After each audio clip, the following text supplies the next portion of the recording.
Howdy everyone, and welcome back to The More You Grow. This is going to be the second part in my mushroom growing experience here in the shop with the grow tent back here. In the last video I showed you how you can set up a growing tent in just about any kind of location, as long as you got good ventilation, using something like the grow tent here from Vivo Sun. They are a great company. If you haven't seen that video yet, be sure to go check it out. I talk about all the equipment I have back here, how I got it set up, and how that's all kind of put together.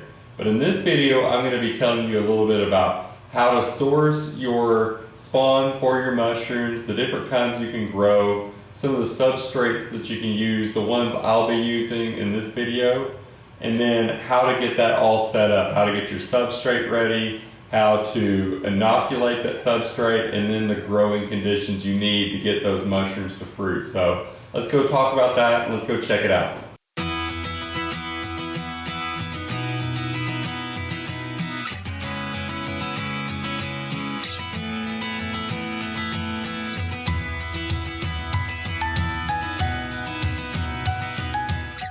Once again guys, welcome back to The More You Grow. We're just out here on the porch today enjoying this lovely Texas evening, and I'm so happy you could join me here today. So pull up a seat and let's talk about what's on the agenda today.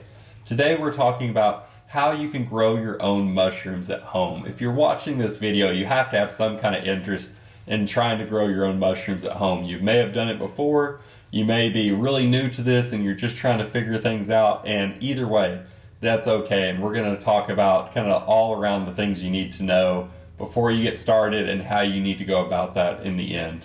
So let's talk about one of the most important factors first. That's going to be your substrate. You have to think about what you have locally around here, what you can access easy, and then what kind of mushrooms are you wanting to grow.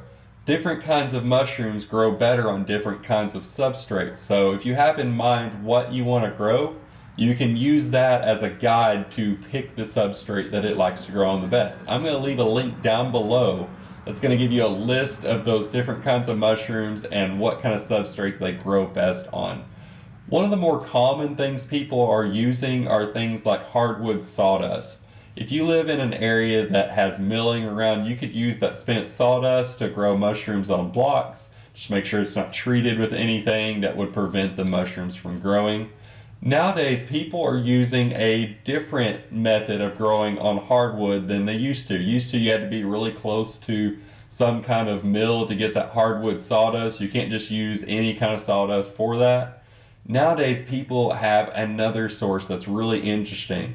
The fuel pellets that they use for smokers and the grills that use the hardwood pellets, that's kind of a new invention and a new industry that's out there. And because of that, people have a greater access to hardwood fuel or a hardwood substrate. So people use those pellets quite often, and you can use those as well as long as you go through the right process of getting those ready to use. There's a thing called master's mix that's out there that most people that are in the professional industry use. It's a mixture of things like hardwood sawdust or hardwood pellets and things like soybean hulls, and there's a certain mix to that. You can look up master's mix for mushrooms. I'm not going to pretend like I'm an expert in that. I just do know it exists, and it's a very popular use or a popular thing to use for growing your own mushrooms. The one I use and what I recommend to people the most for various reasons is going to be wheat straw. So using just common wheat straw that you can get in lots of areas. Most people buy it for things like hay rides in the more urban environments, or they use it for fall decoration. People use it as bedding material for their animals, which we do that as well. So you can find it pretty readily, especially in things like feed stores, or just even better, use those old straw bales from Halloween and for people's fall decorations. Use those at the end of the year to grow your own mushrooms rather than just throwing them out or have people bring them to you. So even better. So the reason why I like to use straw is it is, one, easy to get, it's usually very inexpensive, and it's more forgiving. With a substrate, you have to make sure to pasteurize it and to get it ready to inoculate with that mushroom spawn. The reason why it's a little bit more forgiving is it's not just as easy for other kinds of molds, other kinds of fungus, bacteria to take over and ruin that substrate for your mushrooms. The best way of explaining this is it's a war between the microbes and the fungus that are just in the environment around us and your mushrooms. You want to give the competitive advantage to your mushrooms so that they can win the turf battle for that substrate. Once you've found a substrate and you know what kind of mushrooms you want to grow, you need to find a source of your mushroom spawn. That is going to be sort of like the seeds for your mushrooms. If you know about plants, you know you start them from seed. This is kind of the seeds for your mushrooms. So normally that spawn will come either as a grain spawn where they have inoculated grain with a mushroom mycelium that has colonized it and can be used to then place in some other kind of substrate. You can use that, which is very common to get. You can also use things like a sawdust spawn, which is where they have colonized a block of sawdust that you can then break apart and you can place into some more substrate, or you could even just fruit your mushrooms on that block. That's very easy to do as well and very common to do. So if you don't want to go into all the other steps that I'll talk about in this video, you can buy already ready to go blocks of spawn that can then just grow mushrooms on it. That is definitely an option as well. I like to get my mushroom spawn from a company called Northspore, which is really great website. It's full of different kinds of mushroom spawns and equipment and different things that you can use. This video isn't sponsored or anything. I just really like their company. Wanted to give them a little bit of a shout out because they've really provided some quality material to me for this. So check them out. They're a really great company and you can get this spawn delivered just right to your door, which is really nice. Before we talk about how to pasteurize your substrate, the thing you have to ask yourself first is, what are you going to contain that substrate in? The big factor in choosing what you use is how are you going to contain that moisture? There's lots of different things you can use to do that. Some very simple, some are more on the professional side, and you just have to look at what works best for you. There are things out there like mushroom grow bags. So they're just these plastic bags like these. These are pretty good sized ones, but these are just 14 by 40 inch grow bags. They're just really plastic bags, clear plastic bags that you can put your substrate down into and create openings for those mushrooms to fruit and emerge from. Those are something that professional people use or professional growers use, and all the way down to you can order them yourself very easily. Then you can use something a little bit more DIY that's become very popular. That's using 5-gallon buckets. So I've done in both the grow bags, the 5-gallon buckets, both have worked really well for me. The thing I like about the buckets is they're very inexpensive and very easy to get. You can go to any hardware store, get you a nice clean 5-gallon bucket for like $5, and a lid for it to try to contain that moisture is only going to be another like $1 or $2. Very easy to get. Anyone can get a hold of them, and you don't have to order them in specifically for that. With the bucket, what you'll do is you will take your bucket, you'll put your pasteurized substrate down into it, but before you do that is you want to drill holes in the side of your bucket about a 1/2 inch in size, and just kind of every 4 to 6 inches apart, probably about every 6 inches apart around the bucket, and that's going to work great. I love these because they're reusable. They cut down on the waste that you have. You can take these, you can sterilize them out between batches and reuse them. That's what I really like. You can stack them if you want to put one bucket on top of the other to save space.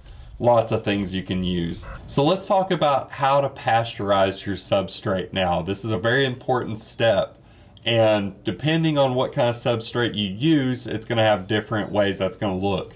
In this video, we're just going to talk about pasteurizing straw. For the other kind of substrates, you're going to want to go look up the specifics on that later on. So let's talk about how you can pasteurize your straw for growing your mushrooms. There's two ways you can go about this. You can either use the hot method or the cold method. I'm going to talk about the hot method first because that's what I use.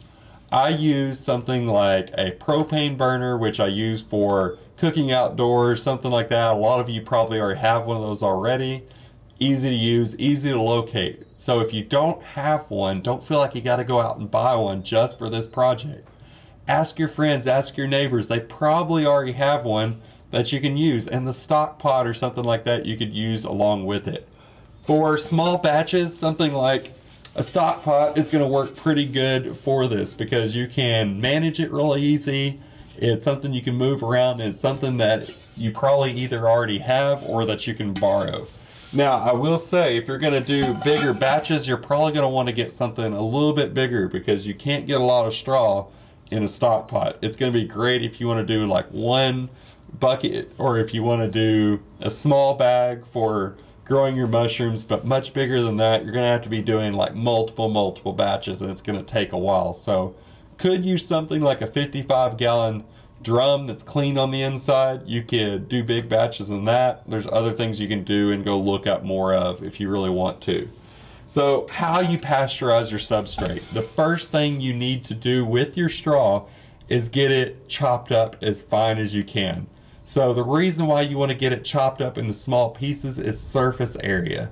The better your surface area is, the quicker you're going to colonize that substrate and the faster you're going to get mushrooms. If you use coarse, just full straw that's not chopped up or anything like that, will it work? Yes, but you're talking about a really long time for that to colonize because it's got to cross all those big spaces in between the straw, and it's going to take longer for them to access what's inside of it. Straw is great because it's full of carbon and things like that that the mushrooms use as their food source. It's their energy source. So it's a great source, but you got to unlock it for them. So you could use something like a big tub or a big container. Use like a weed eater or something. Chop it up. Get it all chopped up. If you have to do it by hand, your hands are going to be sore, but not saying you can't. So the next step with that is you got to get it pasteurized. And with a hot source, you're going to use that pot or your container, something like that. You're going to put that straw that you've chopped up in some kind of porous bag. You can use a mesh bag. You can use a pillowcase. Just make sure it's going to let that water in that we're going to use. So take your straw bag, whatever you're using, put it down into your vessel. In this case, we're going to talk about it like it's a stock pot. You can put it down in there. You're going to cover it with water, and you need to get that heated up. You're going to heat it to about 160 degrees for about an hour. That's going to pasteurize that straw to kill off any of those fungal spores and mycelium that's already just on the straw from the environment. It's going to kill those off, but it's at a temperature that's not going to sterilize it. You're not sterilizing your straw here. In fact, you do not want to sterilize it. If you do that, you're killing off some of those good beneficial microbes that are going to help you out in this process. If you sterilize it, it's just open game for anything to take over. Again, this is going to be like turf warfare for your mushrooms. You want to give them the competitive advantage by pasteurizing it, killing off the competition where they can take over and claim that turf before anyone else can. So after you have pasteurized your substrate at 160 for about an hour, you got to have a clean workspace to put this on. I use a folding table that I thoroughly clean to try to disinfect it, make sure I'm having a clean workspace. I'll use gloves just to try to reduce that contamination as much as possible, and I spread out my straw to cool. You can't put everything in your straw yet until it comes down to room temperature, or at least below 90 degrees. That way you can get everything in there and it's not going to kill off your mushroom spawn. Once you do that, you can either take your spawn, you can mix it in on the table, or you can kind of layer it into your container that you're using. You can either put it in a little bit of straw at a time, put in a layer of your spawn, so on and so forth, but the more you get that mixed in, the faster it's going to colonize. So that is the hot method of pasteurization. The other method, the cold method of pasteurization, is using lime to bring the pH up high enough to pasteurize that straw. So it doesn't involve things like burners, it doesn't involve heat, and you can do it on a big batch and It's kind of a little bit more of a passive way of doing this, but it still has its methods and its challenges to it. I don't know much about the cold pasteurization method, so if you want to look that up, there's plenty of resources on that as well. I don't claim to be the full expert on that. We've got everything mixed in now. The colonization process is where you get to take a little bit of a breather. So you have to give time for that straw to become colonized with the mycelium of the mushrooms you're growing. And that takes time. So while they're finding their way through that, you need to just provide a couple of things for them. You need to provide a dark location. If you got a bucket, you can put it into a closet, or you can put a black trash bag around it, which is kind of nice because it helps to hold on to that humidity as well. Put your bucket or your bag down into a black trash bag, and you want to leave it slightly open because this is a living organism, guys. It's got to be able to breathe. It's breathing in some of that oxygen, releasing that CO2, so there has to be some air exchange there, but you do want to make sure it doesn't dry out. So what I do, if you have a grow tent like I do, or if you have a chamber, you can put it in there to colonize in the dark, and that's one way of going about it. If you've already got things fruiting into your grow chamber, you want to make sure you put that somewhere else because you don't want to try to get all that mixed up and have issues with that. So colonization is about a 2-week period depending on how well everything's mixed and things like that, but generally about 2 to 3 weeks it will colonize that substrate. Once it's fully colonized, it's run out of space. That is what's going to trigger your mycelium to start fruiting or producing mushrooms.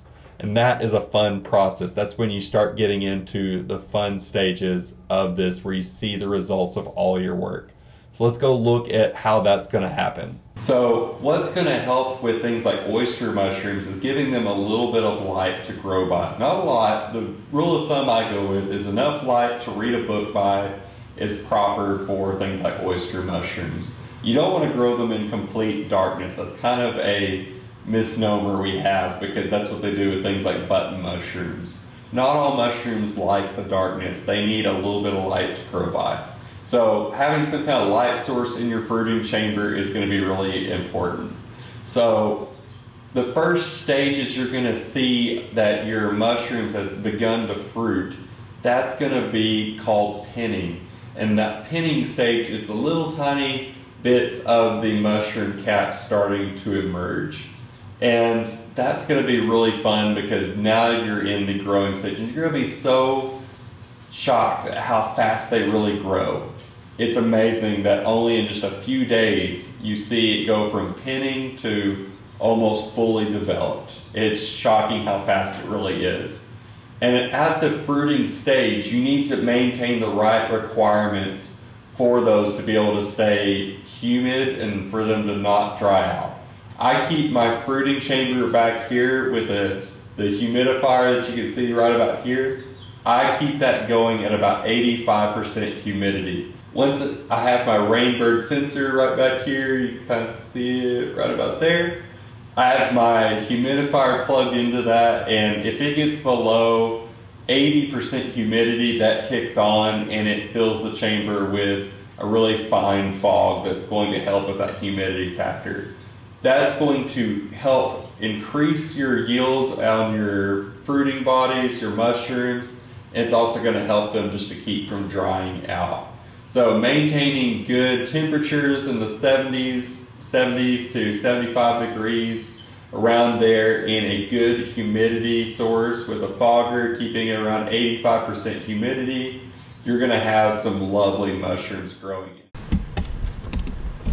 All right, guys, are you ready for the grand reveal of our results? Check it out. A beautiful cluster of oyster mushrooms there. I am absolutely thrilled with the results of this.